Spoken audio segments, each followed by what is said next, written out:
চাচা আপন জান বাঁচা, অনেকটা নিজের জানটা নিজে নিজে বাঁচি হচ্ছে সত্যের কলা থেকে। এখন আমি সুনামগঞ্জে এসে পৌঁছেছি। একটু বলি, সেটা হচ্ছে আমি লিখে দিয়েছি যে 100 সত্যের কলা টু সুনামগঞ্জের ভাড়া 150 টাকা। কেন? আপনারা অনেকেই বলতে পারেন যে ইতিপূর্বেও তোমার কাছ থেকে আগেও ভাড়া বেশি রেখেছে, এখনো কি ভাড়া বেশি রাখছে, অর্থাৎ বারবারই তোমার কাছ থেকেই কেন ভাড়া বেশি টাকা রাখে বা তোমার কাছে এরকম হয়। এটা হতে পারে কাকতালীয় বা হতে পারে বাস্তবিক বা অন্য কারো ক্ষেত্রেও এমনটাই হতে পারে, হয়তো বা কেউ মুখ খুলছে না। দেখা গেছে আমি আজকে সুনামগঞ্জ আসার জন্য রওনা দিলাম হচ্ছে সত্যের খোলা থেকে সুনামগঞ্জের ভাড়া হচ্ছে 150 টাকা। কিন্তু এই রেড ভাড়াটা আপনারা সবাই জানেন, যারা হচ্ছে বিশম্বরপুর যান তারা সবাই জানেন, সেই ভাড়াটা হচ্ছে মাত্র 80 টাকা। যেহেতু রাস্তার দু জায়গায় পানি, সেই ক্ষেত্রে ভাড়াটা তারা হচ্ছে কথা বলে 100 টাকা ফিক্সড করেছে। তাহলে 100 টাকা ফিক্সড করা ভাড়া আমি কেন 150 টাকা দেব?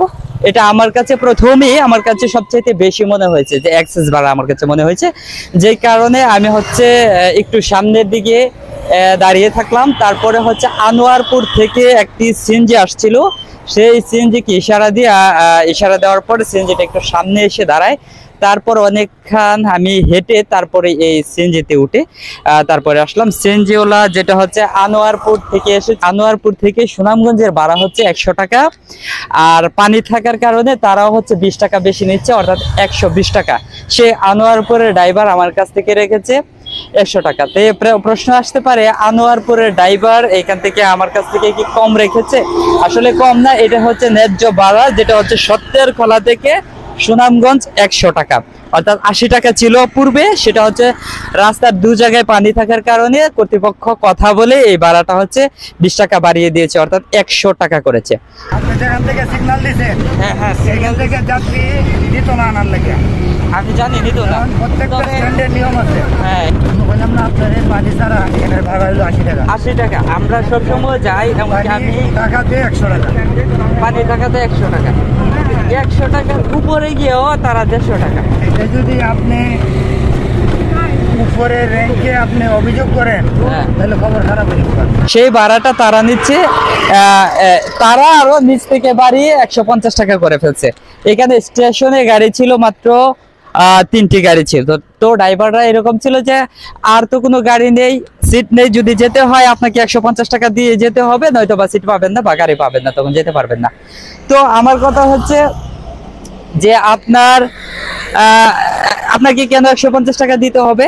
যদি এখানে একটা গাড়িও না থাকে, শুধু আপনার একটা গাড়ি থাকে, তাহলেও তো আপনি ন্যায্য ভাড়া 100 টাকা দিয়ে আসতে পারতেন, তাহলে আমরা বুঝতাম। কিন্তু আপনি কিন্তু কাবু করে ঠিকই 150 টাকা নিচ্ছেন, এবং কোন গাড়িগুলো এবং কোন 3জন ড্রাইভার এবং গাড়িগুলো যে ছিল, সেই গাড়িগুলোর নাম্বার কিন্তু আমার কাছে আছে, এবং এই নাম্বার ড্রাইভারগুলো হচ্ছে আমার মুখ পরিচিত, তাদেরকে আমি যে কোনো সময় বলে দিতে পারবো। এমনকি আমি চাইলে এখন হচ্ছে এই গাড়ির নাম্বারগুলো কিন্তু আমি পাবলিশ করতে পারতাম। আমি পাবলিশ করছি না, আমি আশা রাখছি, আমি প্রত্যাশা করছি যে আপনারা হচ্ছে নিজ থেকে সংশোধিত হবেন এবং পরবর্তীতে এমনটা করবেন না। এমনটা আমি দেখছি বিগত অনেকদিন ধরে, বিগত ঈদেও যখন আমরা বাড়িতে গেছি সেই একই অবস্থা, একটু ভাড়াটা বেশি ছিল, 120 টাকা 100 টাকা ওইরকম ছিল। কিন্তু এইবার যেটা করতেছিলেন আপনারা 1-2 জন ড্রাইভার মিলে, যখন স্টেশনে গাড়ি ছিল না, আপনারা 100 টাকা না 120 টাকা না সুজা 150 টাকা, যে যাইতে হলে 150 টাকা দিয়েই যেতে হবে। তা আপনার মানবতাটা কই রইল? আপনি তো হচ্ছে মানুষ যখন বিপদে পড়ে, একটু আপনি আপনার ন্যায্য ভাড়াটা নেন, 100 টাকা নেন আপনার ভাড়া, কিন্তু আপনি 150 টাকা কেন নেবেন? আপনি যাত্রীদেরকে কি 150 টাকা দিয়ে আপনি কি 10 জন যাত্রী নিয়ে আসতে পারবেন? একটা সিএনজিতে আপনি 5 জন যাত্রীকে নিয়ে আসতে পারবেন, বেশি নিয়ে আসতে পারবেন, এটা স্বাভাবিক। বাকি যাত্রীরা কি করে আসবে? বাকি যাত্রীরা তো হচ্ছে অন্য গাড়ি অথবা অটো দিয়ে বিশম্বরপুর এসে বা বিশম্বরপুর থেকে পলাশ এসে তারপরে ভেঙে 10 মিনিটের জায়গা 15 মিনিট, 20 মিনিট, 1 ঘন্টার জায়গা 1.5 ঘন্টা এই সময় যাবে, কিন্তু তারাও তো সুনামগঞ্জ আসবে, কিংবা তারা গন্তব্য যেখানে যাইতো সেখানে কিন্তু ঠিকই যাবে। কিন্তু আপনি ঠিকই ফায়দা লুটতেছেন, ফায়দা লুটে কিন্তু আপনার ঠিকই বুড়ি ঠিকই ভরে নিতেছেন, আপনার বুঝটা ঠিকই আপনি করে নিতেছেন। তো কাজে আমার শেষ কথা হচ্ছে কোন ড্রাইভাররা যে এরকম করেন সেটা হচ্ছে আজকে এখানে খানিকটা আমার নজরে এসেছে, এবং এই গাড়ির নাম্বারগুলো আমি নোট করে নিয়ে এসেছি। চাইলে আমি পাবলিশ করতে পারতাম, আমি বিষয়টা হাইড রাখলাম, পাবলিশ করলাম না। আমি আশা রাখছি, প্রত্যাশা করছি যে আপনারা নিজ থেকে এই সংশোধিত হবেন, ভালো হয়ে যাবেন। তো ধন্যবাদ সবাইকে। যেটা আমার ক্ষেত্রেই যে বারবার হয়, আমি বুঝি না কেন হয়। বিগত ঈদেও দেখা গেছে এই প্রবলেমটা আমি ফেস করতে হয়েছে, বা আমি দেখেছি, বা আমার সাথেই হয়েছে। আমি জানি না আরো কারোর সাথে হয়েছে কিনা, হয়তো বা হয়েছে, কিংবা কেউ মুখ খুলেননি, কথা বলেননি, এমনটা হয়তো বা হয়েছে। এমনটা আসলে চলতে দেওয়া যায় না, এটা আমার মনে হয়।